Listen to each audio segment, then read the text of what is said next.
Wassail, beautiful people. So this is the wall of green that I sit by when I'm doing my readings for you. And we're going to go out today and look for a message from the natural world. This tree here is a beautiful elder tree. And as I say, this space talks directly with me when I'm messaging. But this tree in particular asked me to explore its flowers. It has tiny flowers and they seem to be a series of petals of 5 or 4, and the tree was trying to say that it's part of a divine 9 frequency fractal. So we're going to go out for a little wander and see what flowers, petals and leaves can inspire a selection of card picks. So come on, let's go.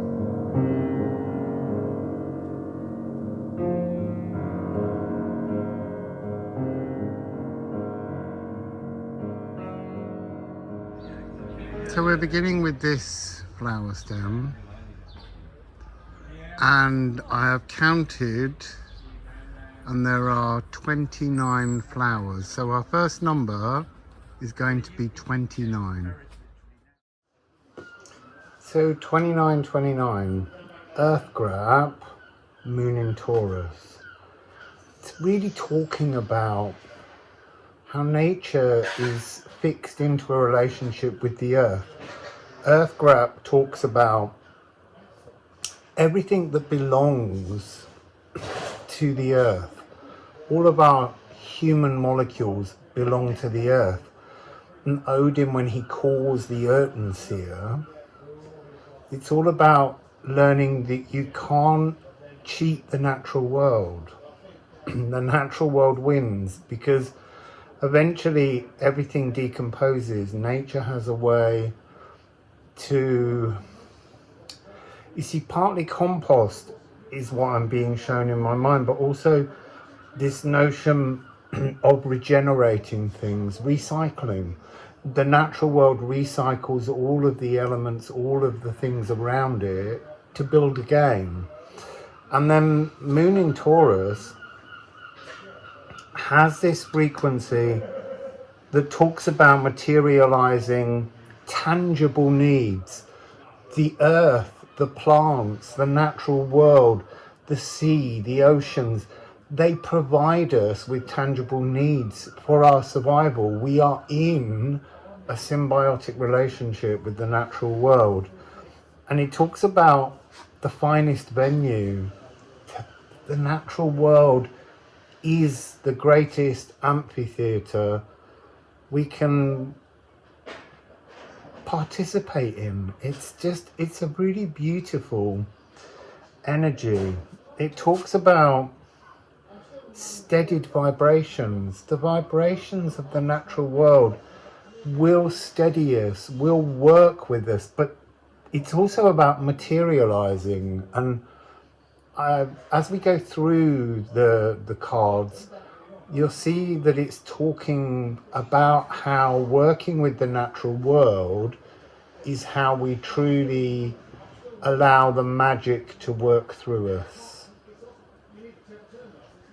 Next we have this beautiful thistle, and again I've counted all of the thistle heads and they total 20. Beautiful colour there. So 2020, obviously clarity coming in, 2020 vision, but it's also really talking about how we have to be in a spiritual, symbiotic relationship with the natural world. So there's a couple of things on the man card from the rune deck, the Liffruma. It says, to be the symbol of a symbiotic shared expression of self and others. To be a part of a greater whole, solo yet integral to the shared tribal soul. to be your own starling in the global murmuration, cloaking and flocking with feathered inspiration. And that really is talking about how joining on your spiritual path enables you to find a greater sense of abundance coming into your life through the natural world. And Jupiter is great fortune. It is the planet of abundance. It is the largest planet. It's trying to show us how our relationship with the natural world and the globe itself is about a huge spiritual alignment that we're seeking, and that joining with nature, being much more symbiotic in your relationship with nature, brings us that greater sense of a huge cleansing. I mean, it's a really rich, powerful energy. Expansive healing.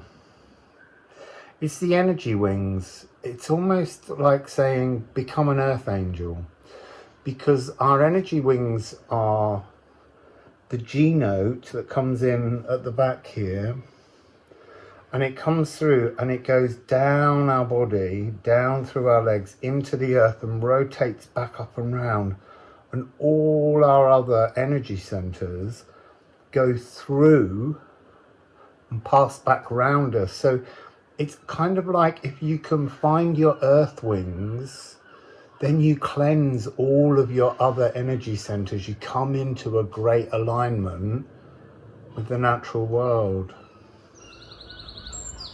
I just wanted to share this wonderful view with you of the pond, and then the Royal Victoria Hotel, the gatehouse out of the gardens, and across to the sea. It's just beautiful. This tree was clearly built with a little stone boundary wall around it, and yet it has grown, developed, put down such deep roots that it shattered the walls around itself. This beautiful tree is an old favourite of mine. I often sing to it and hug it. And in the Liffruma Healing Oracle, the 13th card is Yew, and this is a yew tree. There's this wonderful hollow here, and over the years I always sing in here until my voice resonates with the trunk.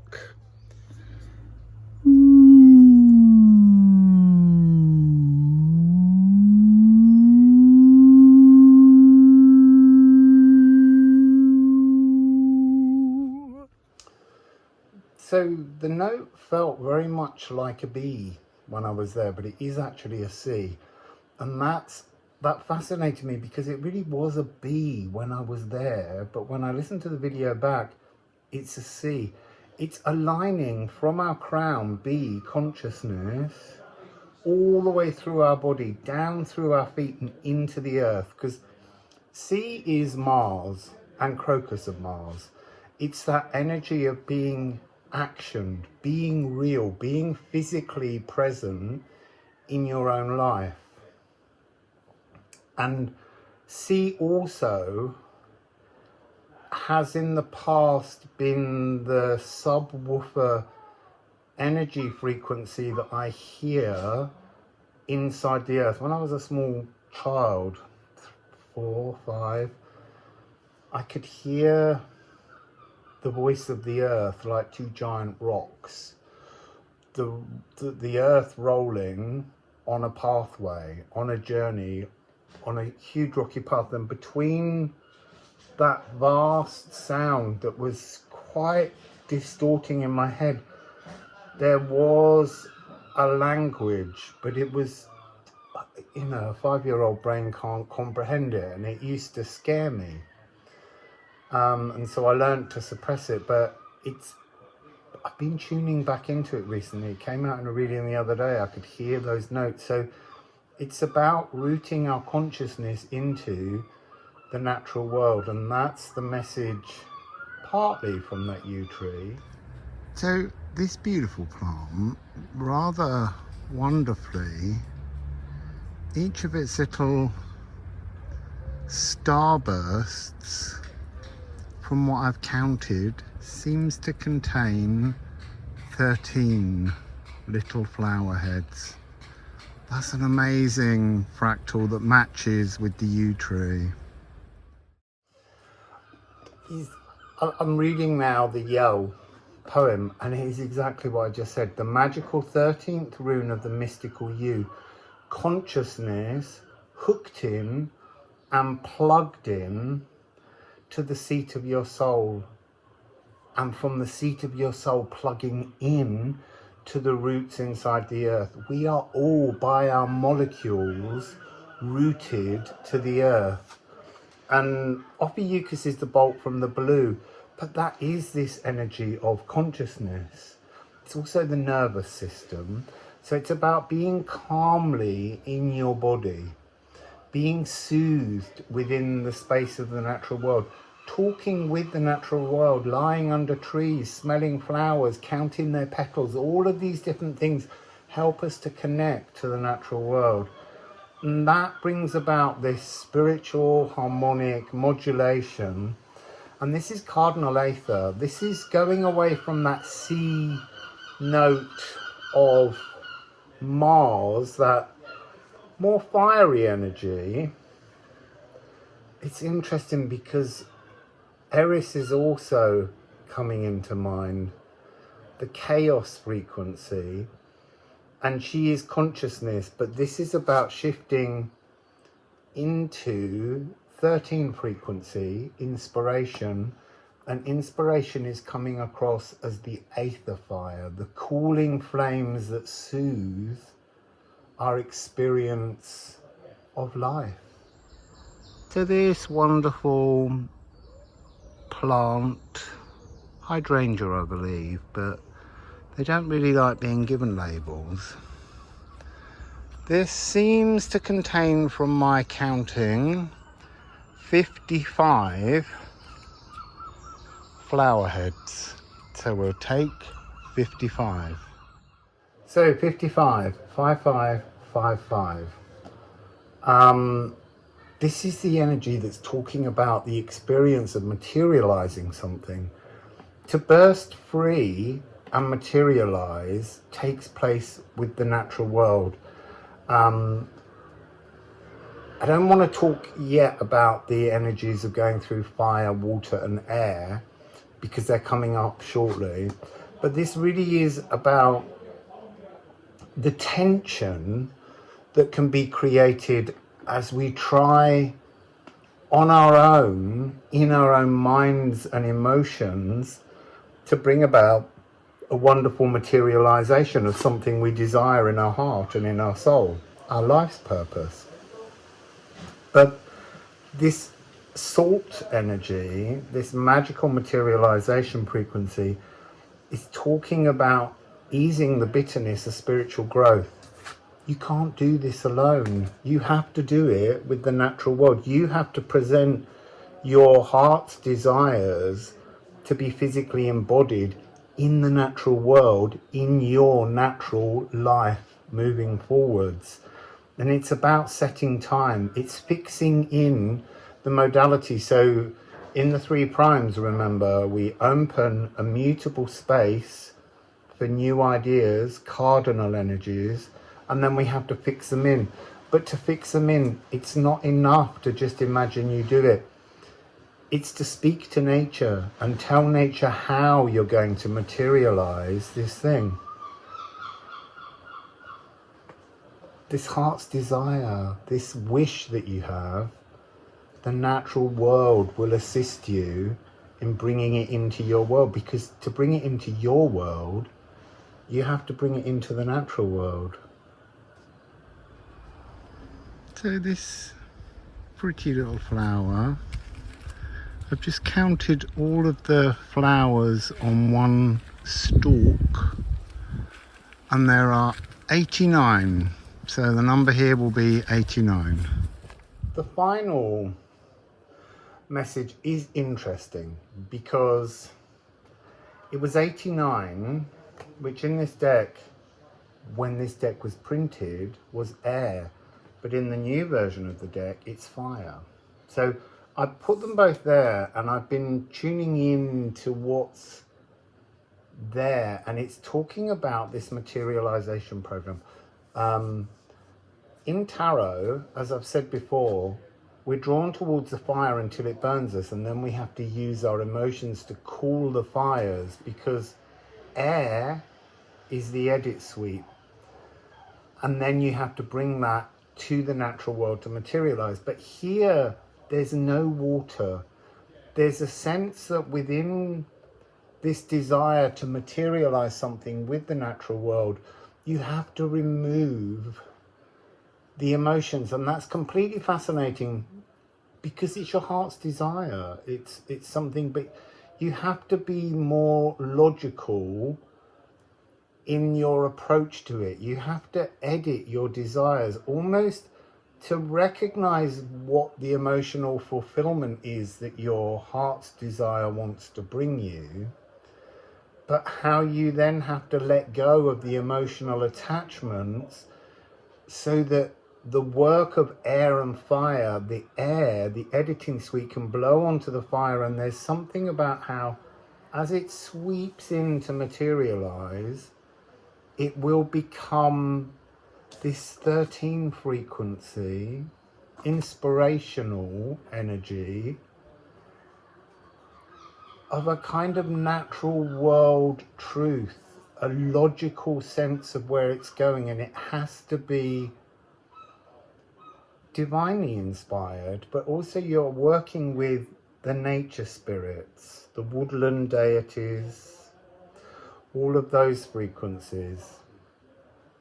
So to end this message, as I was walking back, I bought some tomatoes and bananas, and they were showing me how my 3 tomatoes were like 10s and the 4 bananas were the 4s, so you could get the number 34. And then they were trying to say that part of being present to create the materializations that we all desire, you have to be so present that you look for the synchronicities, the beauties within the natural world. So you might be peeling potatoes and we're doing other things. We're listening to the radio, or we're talking with people, or we're thinking about something else. That's overthinking.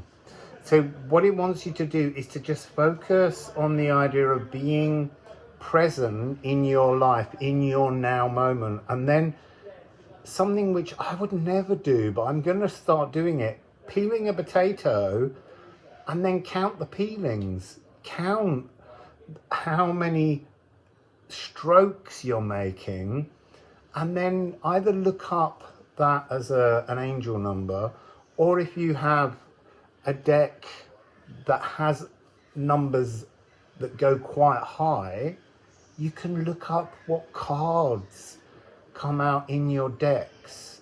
It's just a really beautiful way to be more present in the mathematics of the music of the spheres that resonate in the natural world all the time. So that's the beautiful message from the Woodland Deities, and I'll be back very soon with another message. Please press thumbs up to help my channel grow, and if you can, support me and my channel by making an energetic exchange at PayPal me at Rustling Around. Wassail!